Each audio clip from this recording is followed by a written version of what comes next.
Hey guys, just popping on here tonight to do a couple of record reviews, to do something different for myself because I'm losing my goddamn mind being in this house all the time. Um, Today I brought the record club um, subscription, whatever you call it, boxes down to Boston, sent those off, um, along with a bunch of other orders that people had made over the past couple of days. I couldn't get the car out of the fucking driveway yesterday. It was like I put all my weight into trying to open the door, and it was like it was just frozen shut. And when it finally popped open, it was like shattering glass. So I just said, "Fuck it, I'll wait until tomorrow." Took all that stuff down today. Came back and set up a lot of stuff for the Michael Kane in the morning afters um, pre-sale, which is going to start on Tuesday, February 8th. Which is 2 days from now. I don't know if this video is ever going to get posted, or if it does, when. So you'll have to take a look at the calendar or whatever. And I'm going to talk to you guys about that record in a few minutes because that's one of the ones I'm going to do a quick music review on. Um, let's see here. Uh, so yeah, just trying to change things up a little bit and do things a little bit differently. And I sit here playing music and stuff, and I have all these thoughts about it, but I don't share them with anybody because the cat doesn't fucking care what I have to say anymore. Um, so I figured I'd just talk to you guys about some of the records I like. And some of them are available on getpunk.com, some aren't. This one is right now. It's, let me get it over like that so you can actually see without a glare. Uh, the band is Idols.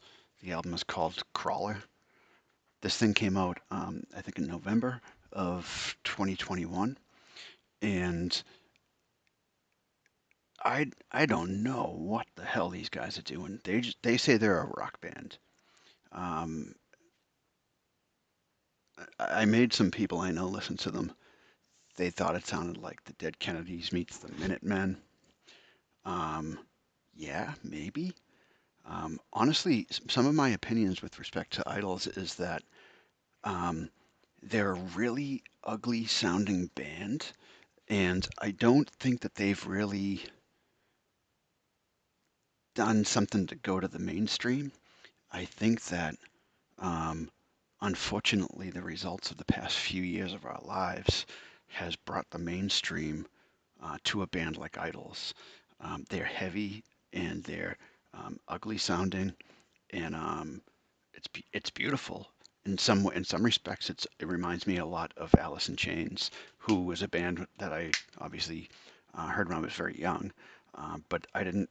My first reaction to hearing Alice in Chains in full was very similar to hearing Idols.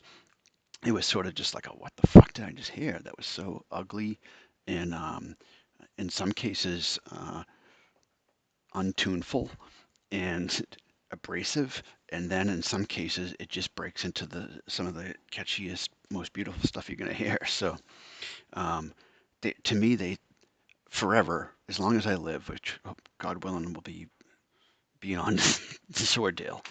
But I will always think of Idols for Christmas of 2021. Um, just that it's just the perfect um, ugly listening companion to a really bad time. Um, but that doesn't really sound like a ringing endorsement, but it's fucking badass. You got to hear it actually to kind of dig what I'm talking about. Um, Another one I want to show you guys is this one by the Dirty Nil. It is called Fuck Art. Fuck Art is not actually on the cover. Let me see if I can get that so you can see it. It just says nil on the cover. Fuck Art's on the sticker. Um, but it's got this a cute little pooch on the front. Um, they've done some clever promotions where you can get your own pet put on the front. I did it because I'm a nerd. Um, but the truth is that this thing has some serious fucking songs on it. I mean, I said on a podcast that I thought maybe somebody else was writing their songs, and um, no offense to the band guys if they ever hear this. It's just that Canadians stick together when it comes to music, man. They really do. There's laws up there in Canada where every so many artists played on the radio has to be a Canadian artist. So they do get in cahoots. And, you know, there was a songwriting team behind some 41's hits. Um, it just could be. And I guess what I'm really saying is that this band has songs that are so goddamn good that it's almost like to rationalize it, you have to think that there's somebody. Um, it's like people who believe in conspiracy theories. Somebody's got to be. It's just it's too much for them to believe. So somebody has to be manipulating it and pulling the strings. And that's exactly how I feel. I turn into a QAnon nut when I hear the Dirty Nil because their songs are so goddamn good. I just can't believe that they're real. Like you telling me that the dude from Green Day or the dude from Weezer's not writing these songs? Because they really are that good. Um, and they run the gamut. There's 10 songs on this. Actually, maybe it's 11. Yeah, six on the side A and then five on side B. It blows through, it blows by before you even know it, and it's done. Um, every one of these songs is like the caliber of like the Weezer Blue album, um, or like really, really, really good Green Day. Every one of them's catchy. Every one of them's kind of got a little bit of a shtick to it. Doom Boy has a little bit of a metal thing going on. Ride or Die. I mean, obviously that's kind of like a saying these days people use, but um, every one of them is just sugary, sweet, catchy, and unforgettable. And this came out in January 2021, actually January 1st, 2021. And when they first released it, I kept waking up and having their song stuck in my head, and it became a real problem. It turned into a nightmare situation for me. Um, next one is this one's just you're not going to get a better one than the Mighty Mighty Bosstones when God was great, but um, right now it is nearly impossible to find. I'm one of those people that loves the Bosstones so much, and this album came out in May of 2021, and the record sold out before they were never even registered basically on the distributor's website. I got dozens of copies, but um, I ordered them the day they announced it. I went back a week later and ordered more, and I never got those more copies. So they were able to send only what I made on the order I made on day one after announcement. So if you waited as like a store or a website or whatever, if you waited um, to order these until the day it was released, you never would have got them because they shipped sold out. Um, I don't know if they're going to come back at any point in the future now that the band isn't together, but um, I hope they do because this band should be, all of their records should be in print consistently forever. Um, if a band like Rancid's are, why aren't the Bosstones? I mean, I know they were a major label, but there's a way to get those and press them and keep them circulating.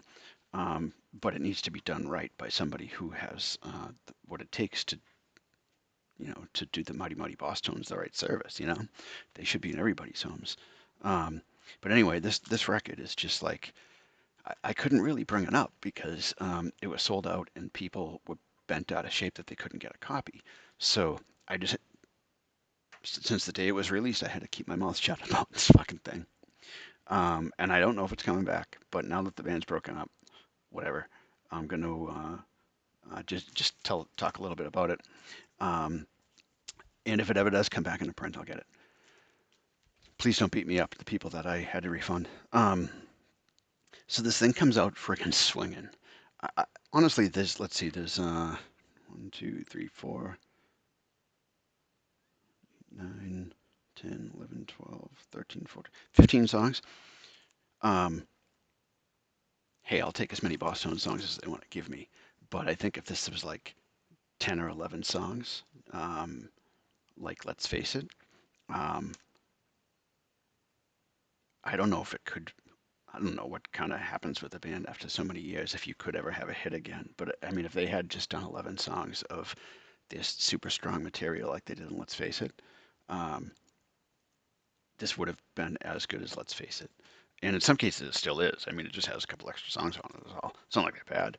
Um, they come out with Decide, Move, I Don't Believe in Anything. I mean, those three songs right off the bat get things moving. But it's, to me, side B. So there's four sides.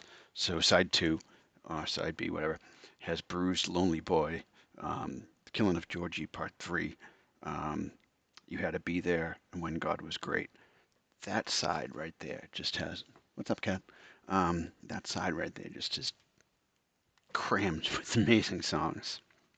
Then they do What It Takes, Long as I Can See the Light, which is a Creedence song, which I love. They did a really interesting spin on it.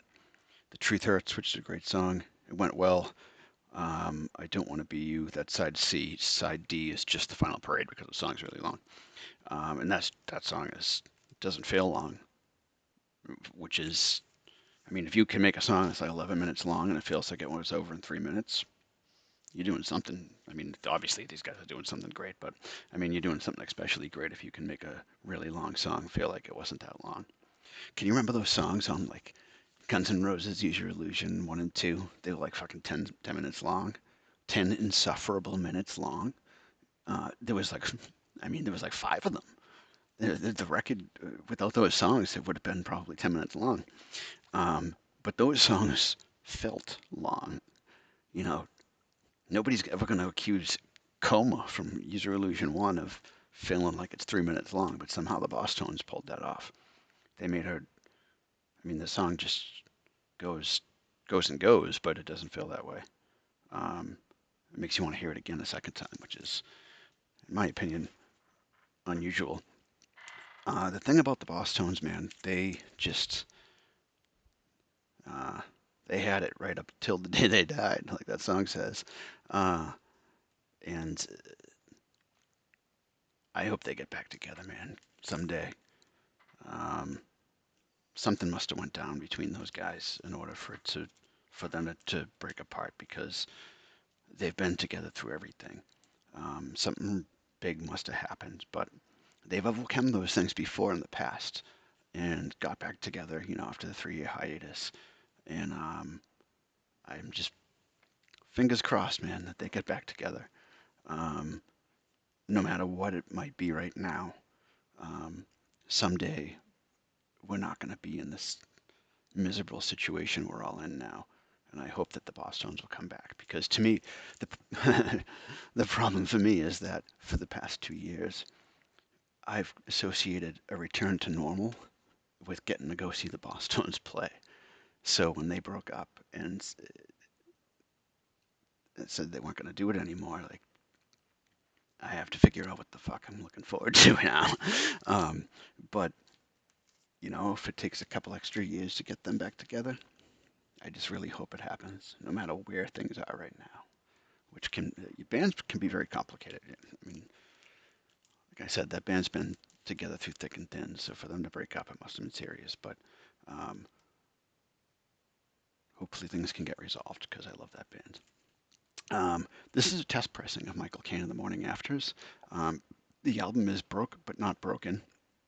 I have Yet at the end because I think a line in their song says Broke But Not Broken Yet. So I couldn't separate the two in my mind, um, so that um, one was a lyric and one is the name of the album. And I just kept putting the word there. And the band's probably gonna fucking beat the hell out of me pretty soon. But I got it through my head now. It's broke but not broken. No yet. Broke but not broken. I just want to say yet. um, but this album, it's got a ton of good songs on it. Um, I don't know what's going to happen with it. This is a State Line release. This is one I'm putting out with the label. Um, I just have no concept of what to expect when we put this thing on sale on Tuesday, and the band doesn't either. But I know that they've got a lot of spins with some of their songs, so um, I feel like they deserve to actually be. They deserve for people to buy their record or check it out on stream it or whatever the fuck you do. I mean, just because I buy records doesn't mean everybody does, but you should check it out. They put a lot of work into it, and it's good. Like I'm a huge Bruce Springsteen fanatic, and for whatever, yeah, this happens a lot with me. Like it's kind of like in cycles. But I was not listening to anything by Bruce, and hadn't for several years until I got this album, this test pressing back from Michael Caine. I put it on, and I was, it. I mean, is it that good that it sparked like a Bruce Springsteen revival in my brain. I know that's what he's going for. It's like Bruce Springsteen and Tom Petty, but um, I'm curious to see what other people will think. We've Tuesday we'll have the third digital single out too, Dark Nights. So that's, let's see, three, and then there's another one, another video, and then we'll probably do a couple of more song debuts. So there'll be like five, maybe six songs out before the record is actually out on April 8th.